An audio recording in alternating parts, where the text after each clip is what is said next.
ज्योतिष शास्त्र रे प्राय 12टी राशि चिन्ह अच्छी जो समस्त राशि चिन्हर प्रकृति एवं विशेषत्व विषय रे सूचना दि जाइछि।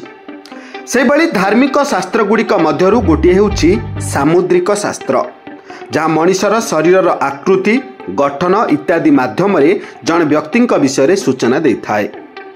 भविष्यत विषय सूचना सामुद्रिक शास्त्र रे मुखर आकार, आखिर रंग, दांतर आकृति, आंगुठी एवं पापुली रु दिया जाइछि।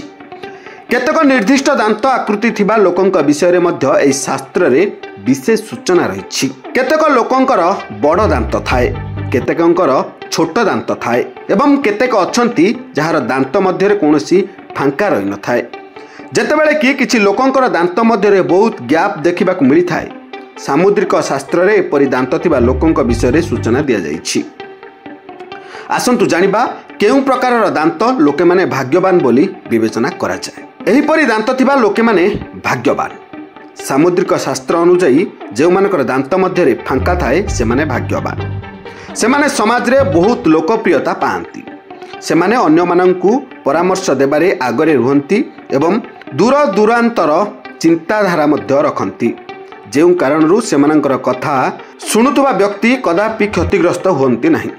भाग्य संबंध रे भाग्यवान से माने जहाँ भी करने को चाहती से माने निश्चित भाव में एथिरे सफल हुअंती। भाग्य एवं समृद्धिर प्रतीक जो मानकर दांत मध्य गैप थाए से माने धार्मिक विश्वास अनुजाई भाग्य एवं समृद्धिर प्रतीक भाव में विवेचना करा जाए। एहीपरि लोकमानंकर एक आकर्षणीय व्यक्तित्व रही थाए एवं शीघ्र लोकंक सहित मिसी जाती। ए लोक माने बड़ हृदय बोली कहा जाए एवं सेमाने सर्वदा अन्य को सहाय्य करने को प्रस्तुत रुहंती। सेमाने मध्य धन, समृद्धता एवं समस्त आराम एवं विलास रे भरपूर जीवन बंचंती। Report दुर्गास TV.